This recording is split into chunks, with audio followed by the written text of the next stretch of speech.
Espero que no me saques la tarjeta amarilla y luego la roja. Voy a intentar apurarme.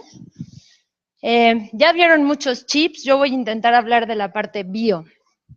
Sí creo, como dice Laura, que el reto aquí está en no solo cómo haces métodos o técnicas o el chip más bonito y más chiquito, sino qué pregunta resolvemos con esta tecnología, ¿no? Entonces creo que ahí, y lo hemos discutido mucho en el caso de Laura, porque yo le decía una vez, está bien bonito el chip, ¿y ahora qué resuelvo con él? ¿Qué pregunta vamos a resolver biológicamente hablando o médicamente hablando? Entonces, sí es muy importante en todos estos proyectos que trabajemos conjuntamente, que nos preguntemos y nos respondamos conjuntamente para lograr el objetivo de toda esta tecnología y de todas estas respuestas biológicas. Entonces voy a intentar resumir bastante la parte inicial bio para tratar de decirles un poco lo que pienso que también podemos hacer, además de lo que ya presentó Laura en el caso de los microchips, nanochips y todos los chips. Entonces, no se ve nada, ¿ok? Pero aquí sí. ¿Por qué no se ve nada?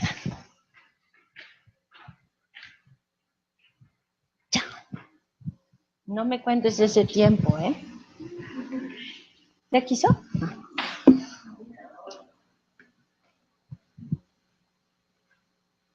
Ok, vamos a hablar de la hipófisis. Inicialmente la hipófisis tenía unos papeles no tan gratos que, como está ubicada abajo del cerebro, se pensaba que por ahí el cerebro desechaba todo lo que no quería. Después se pensaba que era la que secretaba el moco de la nariz y al final se vio que no, que resulta que es la glándula maestra endocrina de todo el organismo, de todos los organismos. Entonces, bueno, uno no siempre empieza con papeles de nobleza, sino que empiezas así desde abajo, como muchos hemos empezado. Y entonces, bueno, esta glándula regula muchísimas de las funciones de los organismos, regula la reproducción, regula la lactancia, regula el crecimiento, el músculo, el metabolismo del tejido adiposo, regula, la corteza adrenal, regula la tiroides. En fin, tiene un papel importantísimo. Y no solo es importante por todo lo que regula, sino como por todo lo que integra. Yo creo que todos han oído hablar de que, ay, así, está en sus días, o le dio el hormonazo, o hay ciertos bichos que se reproducen cuando sale la luna, o si se asusta se le va la leche. Todo ese conocimiento empírico sí es cierto, sí sucede, y sucede porque estas hormonas se secretan en pulsos que pueden ser en un día, en una semana, en un mes, en un periodo de tiempo, digamos, la primavera, y resulta que esta glándula integra a través de su unión con el hipotálamo todos esos factores externos de temperatura, agua, luz, pero también los internos, es decir, cómo estoy cansado, no estoy cansado, tengo hambre, no tengo hambre, estoy en onda reproductiva o no, así es realmente. Y entonces tiene que integrar todo eso. Y esa es su gran magia. Es una glándula que no está inervada, es decir, no recibe la señal de las neuronas a través de una sinapsis, pero recibe toda esta información a través del torrente sanguíneo. Entonces, le llegan los factores que vienen de todo el cuerpo y del cerebro, y estos factores estimulan las células endocrinas, y las células endocrinas, que son miles, reciben el factor, aumentan el calcio intracelular, que es lo que decía un poco Laura, y este calcio intracelular hace que se secreten las hormonas al resto del organismo. ¿Cómo se hace esta integración? ¿Cómo se generan estos pulsos? Al principio se creía que era como una cajita negra. Llega el factor, se estimula, secreta, pero ahora sabemos por trabajos de otro grupo en Francia y por nosotros que no es así, que es mucho más complejo. Si nosotros vemos la actividad individual de una célula, produce cierta secreción hormonal. Si nosotros juntamos esa secreción hormonal y la multiplicamos por miles de células o vemos una rebanada, no necesariamente produce los 10,000 veces de aumento que necesitamos para generar la secreción hormonal en la sangre. Entonces hay otra cosa que está sucediendo en esta cajita negra que produce esa amplificación de todas esas señales. Nosotros creemos estas son inmunotinciones de los diferentes tipos celulares endocrinos con respecto a la vasculatura, que ya les dije que es muy importante. Y lo que pueden ver, estas células regulan el crecimiento, el metabolismo lipídico, estas células regulan la lactancia, estas regulan la corteza adrenal y estas la reproducción. Como ven, su asociación entre ellas y con la vasculatura es completamente diferente. Esto cambia con la condición fisiológica del organismo, es decir, una ratona lactante tiene un patrón de células con respecto a la vasculatura diferente a como lo tiene si no está lactando, si está en embarazo o si es virgen.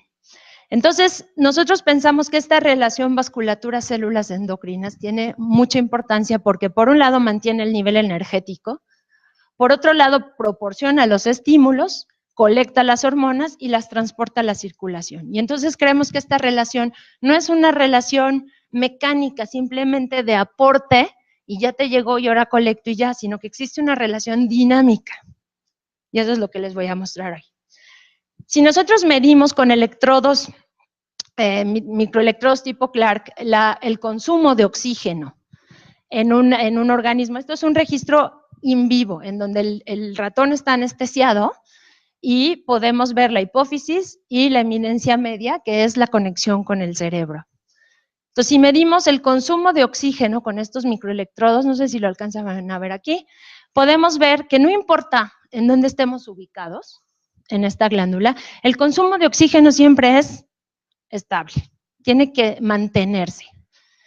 Si nosotros estimulamos la glándula con un factor hipotalámico que la estimula, lo que esperamos es que al llegar el factor, las células se activan, el consumo de oxígeno aumenta, porque está aumentando el metabolismo. Entonces esperaríamos ver que el oxígeno baja o algo así, y sin embargo lo que vemos es que el consumo de oxígeno aumenta y se mantiene mientras la célula está estimulada. Entonces, de alguna forma hubo una comunicación, voy a verme muy, sí, no, de alguna forma la célula endocrina dijo, necesito más oxígeno, tráiganme más oxígeno, por favor. Si no entro en hipoxia. Y esto es lo que creemos está sucediendo. Tenemos la célula endocrina en verde, la vasculatura en rojo y el oxígeno en las flechitas azules y en verde la secreción hormonal.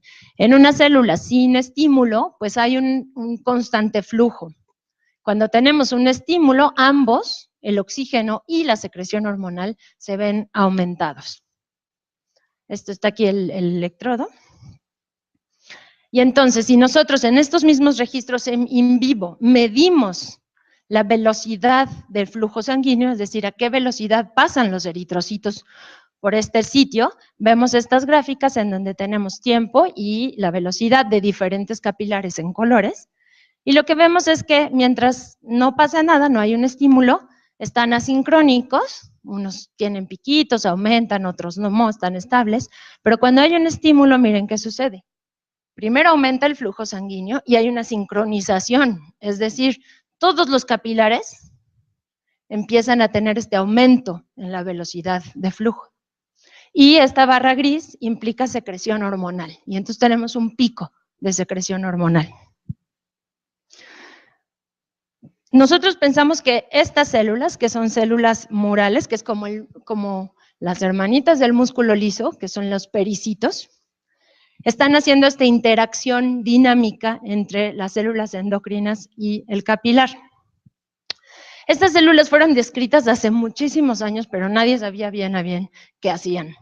Fue hasta hace como unos, pues ahora ya 10 años más o menos, o 6 o 7, que empezaron a salir artículos sobre la función de estas células en otros tejidos como la retina o el cerebro. Y lo que se vio es que son importantísimas, regulan todo el flujo en la retina. Todas las retinopatías diabéticas tienen que ver con una pérdida de estas células, regulan la barrera hematoencefálica, regulan mucho, tiene que ver con la regulación de las isquemias en el cerebro. Entonces resulta que, como les dije, con la propia hipófisis, estas que estaban abandonadas ahora son muy importantes. Esto es un esquema de cómo se ven, tienen un soma, como un cuerpo celular como de 10, 15 micras y muchas prolongaciones sobre los capilares. Esta es una imagen mía en hipófisis, esto es los capilares y el pericito, este es el cuerpo y miren cómo abraza los capilares y se conecta con otros pericitos y forman una red en toda la glándula. Entonces les voy a decir rápidamente, lo que usamos fue un modelo genético que permite seguir un linaje celular a lo largo del tiempo y en los registros in vivo. No me voy a detener mucho, simplemente usamos 2 marcadores genéticos en los cuales el progenitor y todas sus hijas tienen una fluorescencia verde y por eso los podemos reconocer en cualquier lado donde estén.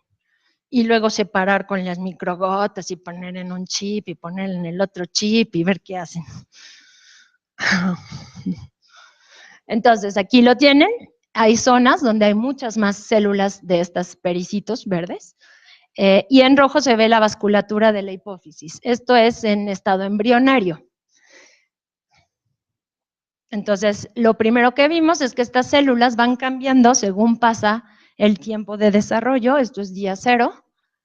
Como ven, en el día 5 apenas se están formando los primeros capilares y estas células cubren todos los capilares y la formación de los tubos capilares.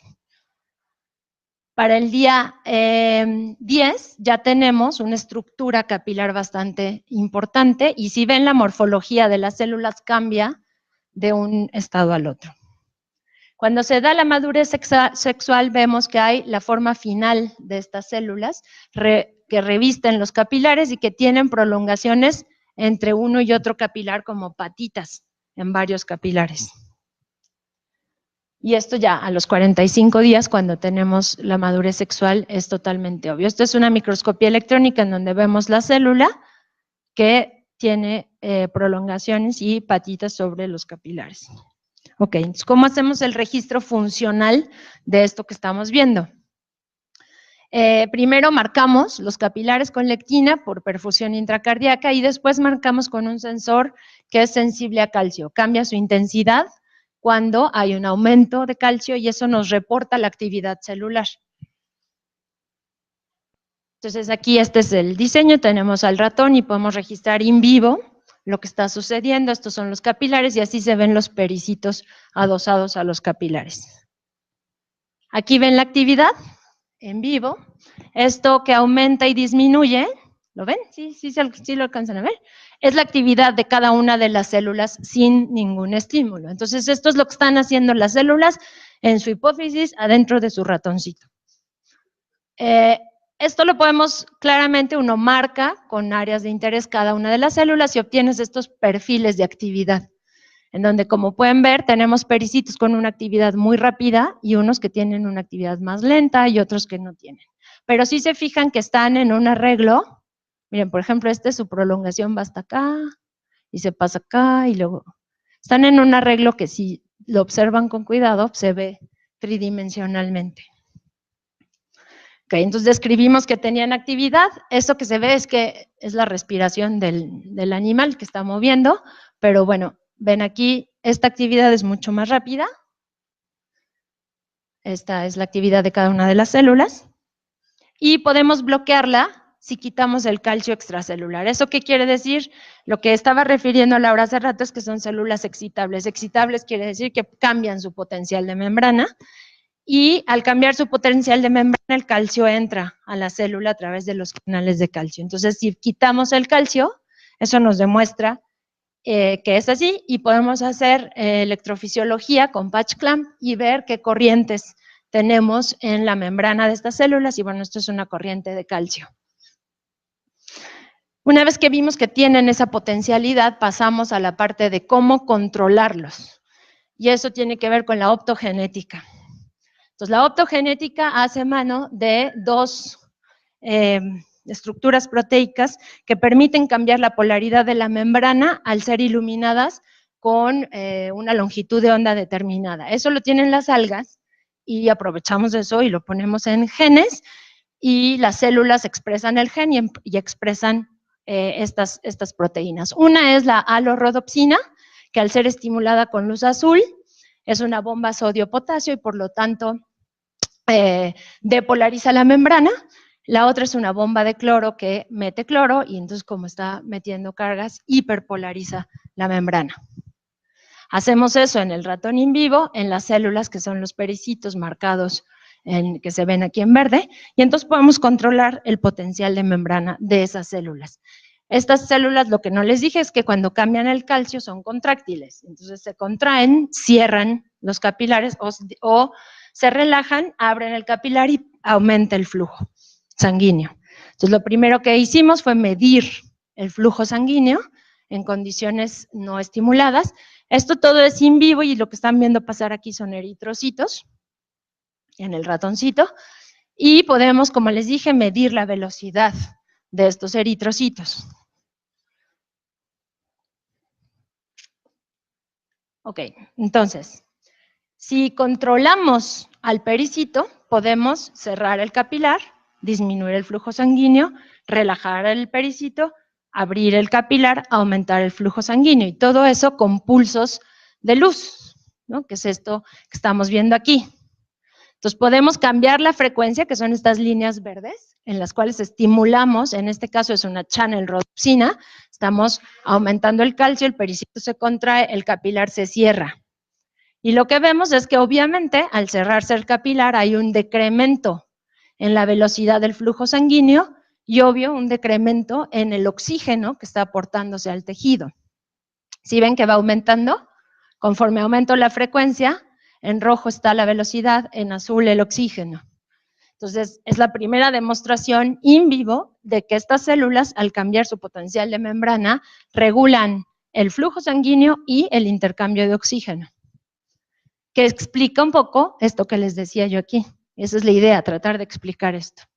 Entonces, una vez que nos fijamos en una frecuencia que no altera tanto el consumo de oxígeno, decidimos ver qué tanto afectábamos la secreción hormonal.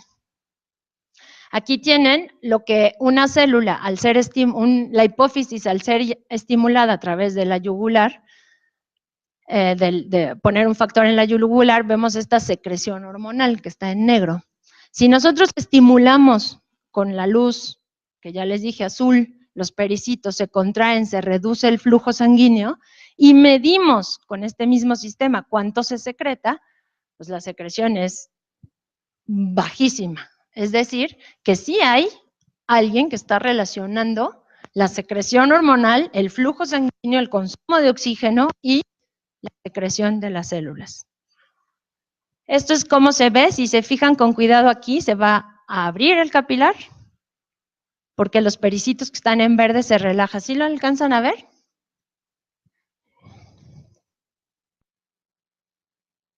Esto es más o menos, si ven aquí, aquí se ve más abierto el capilar. Eso es cuando se relaja el pericito.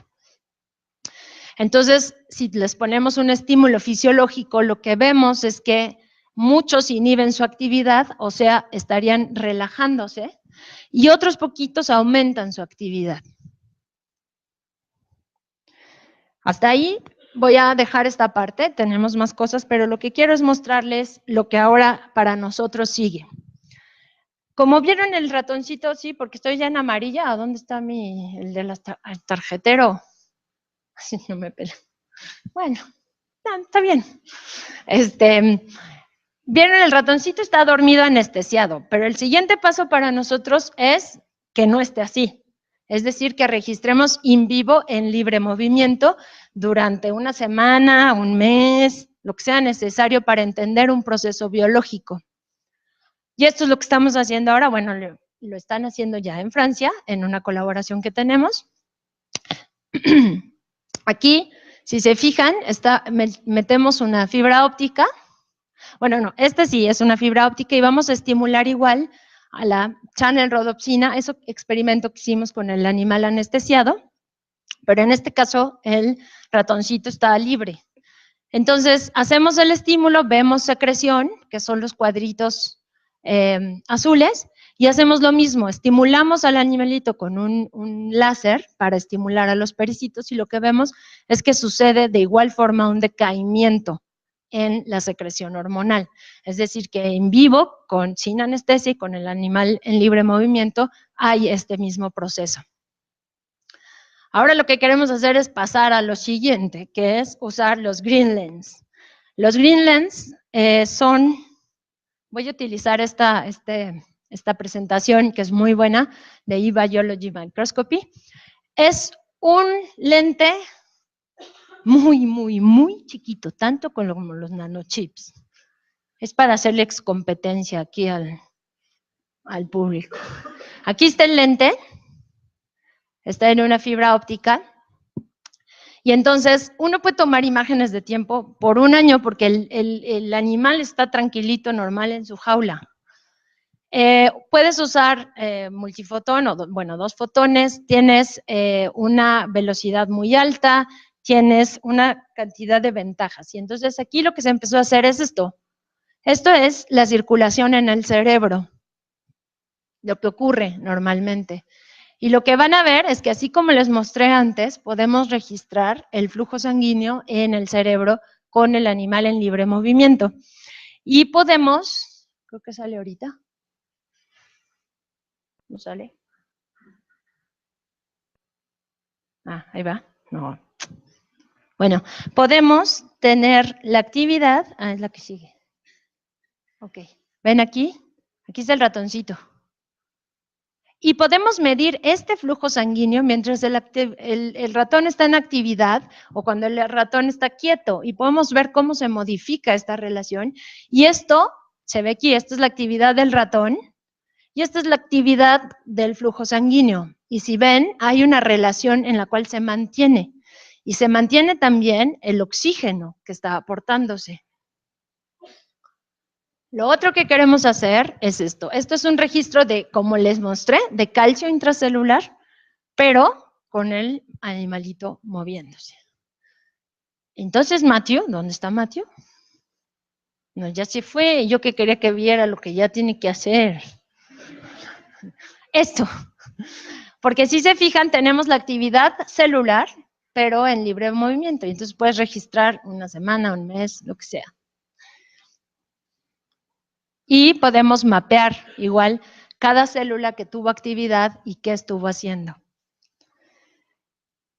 Bueno, básicamente esas son. La otra perspectiva que tenemos es cultivar estas células endoteliales con los pericitos en nanotúbulos que semejen los capilares, pero en los cuales podamos censar la presión, es decir, cuánto están cerrando y cuánto están abriendo los pericitos, porque este control puede ayudar mucho a idear, por ejemplo, fármacos para la isquemia o en el caso de los tumores, hay un proceso en el cual cambia muchísimo la permeabilidad de los capilares y entonces tienes una salida incontrolada de sangre.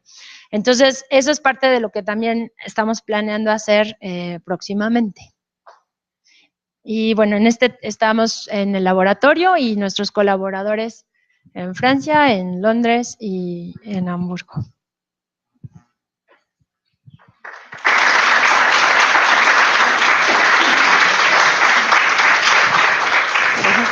¿Alguien tiene alguna pregunta? En la última película, en esta que está ahí, estos flashazos de luz se producen en zonas especiales que son conexiones o son... No, cada uno de esos es una neurona. Sí, sí, es como los registros que les monté, entonces mostré, aquí no está haciendo nada, simplemente está viendo qué hacen las neuronas mientras el bichito se mueve. La siguiente parte, que es a lo que vamos a ir, es hacer esto y poner la optogenética, que ya lo están haciendo en conducta. Entonces hay unos videos muy chistosos que ponen la fibra óptica en el centro que consideran de apetito, por ejemplo. Y entonces cada vez que el ratoncito se va a acercar a la comida, le dan un flashazo de optogenética, inhiben a las neuronas, las hiperpolarizan, y entonces el ratoncito se quita de la comida, ya no come. Y hay otros que están haciendo en donde ponen la fibra óptica en el núcleo de sueño, por ejemplo. Y entonces le dan el estímulo, depolarizan las neuronas, que es esta actividad que vemos aquí, se activan y entonces se duerme.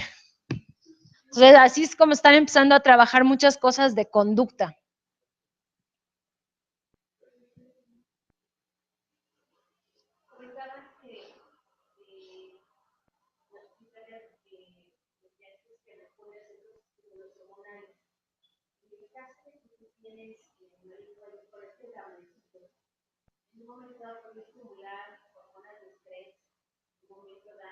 Sí. Yo sé que todo es sistemático. No, justo, sí. ¿No es verdad que lo hagan inalámbrico? Yo creo que van para allá, pero en realidad ya esto es...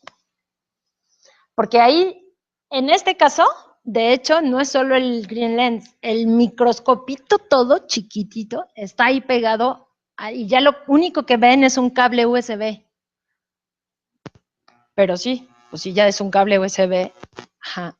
Pronto, sí.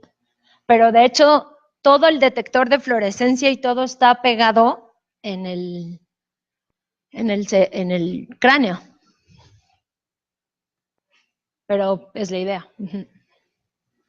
Y incluso como puedes registrar mucho, por ejemplo, para procesos estos que les decía de secreción circádica, pues ves el lunes, el martes, el miércoles, el jueves qué hizo y entonces tienes que ver un cambio en la actividad según eso. Lo vamos a hacer, ya no me oyó, ¿dónde está Matthew? Lo vamos a hacer cuando Matthew me haga caso y ya.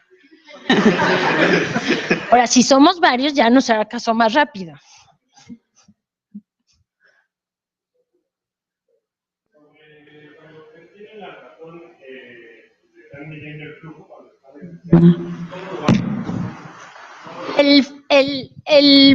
El anestésico que usamos no afecta tanto la frecuencia cardíaca.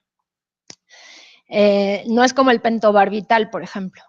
Entonces, hemos logrado mantenerlo y de hecho, si lo haces con isoflurano, es como tenerlo anestesiado así en tu cama de cirugía, como te tendrían a ti, si te puedes despertar a mitad. Entonces, en realidad no se afecta tanto el flujo sanguíneo y los tienes que mantener en una manta térmica para mantener la temperatura y que no les baje mucho. Y marcamos con, bueno, expones el órgano que estaba por debajo del cerebro y inyectamos un Dextran. Y el Dextran es fluorescente. Entonces, en realidad lo que está haciendo es que hace un contraste, porque al pasar el eritrocito es un punto negro sobre un fondo fluorescente. Entonces está invertido. Lo que cuentas es cuántos puntos negros pasan. Hay otro método que es más complicado, que es marcar los eritrocitos fluorescentemente, o sea, haces como una diálisis del ratón y los marcas y entonces los vuelves a meter fluorescentes y ves los puntitos fluorescentes pasar. Pero realmente esta del Dextran es más sencillita y...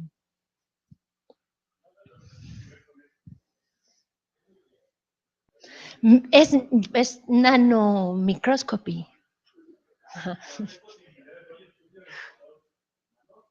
No, es que esto apenas, los primeros artículos de esto salieron hace 3 años y creo que me estoy yendo. No, aquí ya había 2 alumnas que me juraron dónde están. No las veo, no dijeron yo. Ya se fueron. Ah, ya están al fondo, que, ¿verdad? Que juraron que ya iban a ir a trabajar para hacer eso. No, pues la vamos a hacer aquí en la facultad. Ahí está atrás. Ya llegó. No, no se hace. De hecho, el puro en vivo que estamos haciendo aquí no se hace en muchos laboratorios, no solo del México, de así el mundo en general. Hay pocos laboratorios haciendo en vivos y hay pocos proyectándose para hacer eso.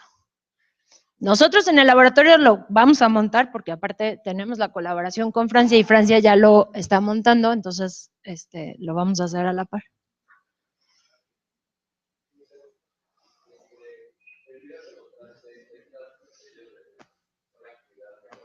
Sí, sí.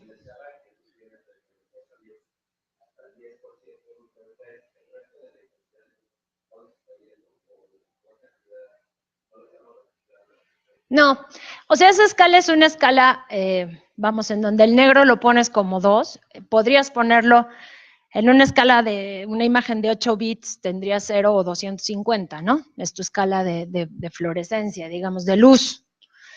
Y ahí lo pierdes, primero porque tienes difracción, pierdes luz en todos lados, ¿no? Y pierdes luz en el propio tejido, pero realmente lo que ves ahí es la actividad intrínseca de fluorescencia de la célula, que corresponde a que ese sensor unió calcio y cambió su intensidad de fluorescencia. Pero pierdes luz, pues en todos lados pierdes luz.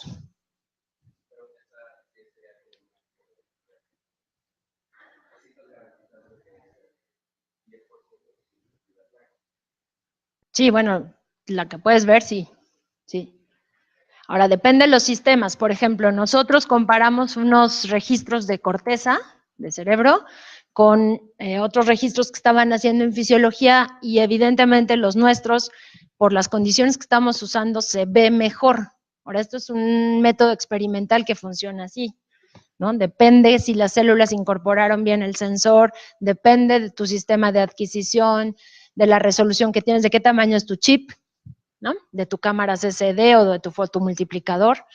Todo eso mejora o disminuye tu sensibilidad. Ahora, eso, en ese cachito de cerebro, sí, yo creo que ya con que llegues a eso sí está muy bien.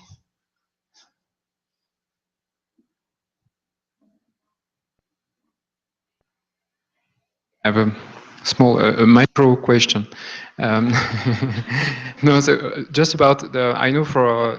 Español, porque ya vi que entiendes perfecto el español. No sé. Una chiquita pregunta.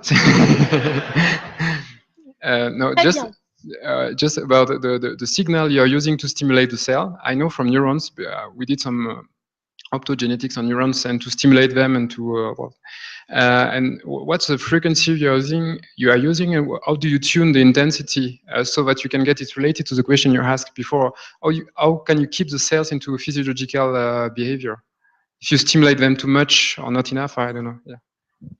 Well, first it depends if it's an allorodopsin or it's a channel rhodopsin. If it's an allorodopsin, it's too leaky, actually. And in neurons, it didn't work so well. But if it's a channel rhodopsin, it works quite good. So here you have some frequencies, actually. 100 milliseconds each, 200 milliseconds, 500. And the amplitude is quite slow. I have it in my book. It's quite few because actually it's a Chinese laser, very small, very. But the value, whatever. But how do you tune it so that you can get a physiological response? Do you have? Well, you have a yeah, but biologically, when you see the cells, the behavior of the cells, how do you know that you are stimulating them enough or not enough? Just because of the reaction. So first what we do first is the calcium thing. So you know that you are depolarizing or not the cell. Even here, look. Or you do patch clamp. That's what we did. Actually, if you, for example, you have this current, that's a calcium current. So if you hyperpolarize the cell, then you have to inhibit this current because this current, it activates at -40. So we choose the parameters for the amplitude just by looking the reaction on calcium and in electricity, let's say. Same for the frequency, because if you stimulate the cells too much, then there is a risk of creating a stress as well. So, okay. And we have, of course, if you do this, you burn the tissue if it's endothelium. So you have to, which take like a lot of months to just get the right amplitude and frequency, because just by putting, actually you are heating the tissue. So you can just close the capillaries by the heat you provoke with the stimulation. Okay, solo vamos a dejar una pregunta más para continuar con las presentaciones. Había mencionado algo de que tenía una aplicación en alguna enfermedad, ¿no? No se ha encontrado como en qué otras enfermedades podría tener algún uso como en particular o ser benéfico. Todo donde tengas problemas con capilares chiquitos.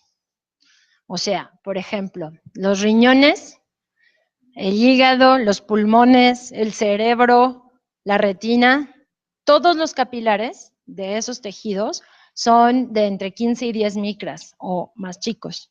Y todos están regulados por los pericitos, no por células de músculo. Y el páncreas también, unas partes del páncreas. Entonces, entender cómo funcionan es importante precisamente porque en muchas patologías fisiológicas lo que se ha visto en esos tejidos es que estas células no están funcionando bien. Y el otro lado donde están descritos es en los tumores, que se pierden y entonces la vasculatura se aloca. Agradecemos nuevamente a la doctora Tatiana por su presentación. El organismo. ¿Cómo se hace esta integración? ¿Cómo se generan estos pulsos? Al principio se creía que era como una cajita negra. Llega el factor, se estimula, secreta. Pero ahora sabemos, por trabajos de otro grupo en Francia y por nosotros, que no es así, que es mucho más complejo. Si nosotros vemos la actividad individual de una célula, produce cierta secreción hormonal. Si nosotros juntamos esa secreción hormonal y la multiplicamos por miles de células o vemos una rebanada, no necesariamente produce los 10,000 veces de aumento que necesitamos para generar la secreción hormonal en la sangre. Entonces hay otra cosa que está sucediendo en esta cajita negra que produce esa amplificación de todas esas señales. Nosotros creemos estas son inmunotinciones de los diferentes tipos celulares endocrinos con respecto a la vasculatura, que ya les dije que es muy importante. Y lo que pueden ver, estas células regulan el crecimiento, el metabolismo lipídico, estas células regulan la lactancia, de tiempo, digamos, la primavera, y resulta que esta glándula integra a través de su unión con el hipotálamo todos esos factores externos de temperatura, agua, luz, pero también los internos, es decir, cómo estoy cansado, no estoy cansado, tengo hambre, no tengo hambre, estoy en onda reproductiva o no, así es realmente. Y entonces tiene que integrar todo eso. Y esa es su gran magia. Es una glándula que no está inervada, es decir, no recibe la señal de las neuronas a través de una sinapsis, pero recibe toda esta información a través del torrente sanguíneo. Entonces le llegan los factores que vienen de todo el cuerpo y del cerebro, y estos factores estimulan las células endocrinas, y las células endocrinas, que son miles, reciben el factor, aumentan el calcio intracelular, que es lo que decía un poco Laura, y este calcio intracelular hace que se secreten las hormonas al resto del pie, así desde abajo, como muchos hemos empezado. Y entonces, bueno, esta glándula regula muchísimas de las funciones de los organismos, regula la reproducción, regula la lactancia, regula el crecimiento, el músculo, el metabolismo del tejido adiposo, regula, la corteza adrenal, regula la tiroides. En fin, tiene un papel importantísimo. Y no solo es importante por todo lo que regula, sino como por todo lo que integra. Yo creo que todos han oído hablar de que, ay, así, está en sus días, o le dio el hormonazo, o hay ciertos bichos que se reproducen cuando sale la luna, o si se asusta se le va la leche.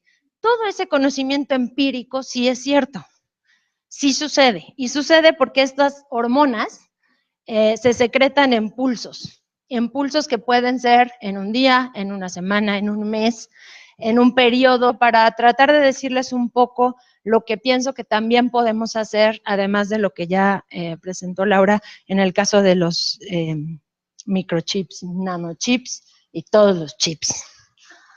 Entonces, no se ve nada, ¿ok? Pero aquí sí. ¿Por qué no se ve nada? Ya. No me cuentes ese tiempo, ¿eh? ¿Ya quiso?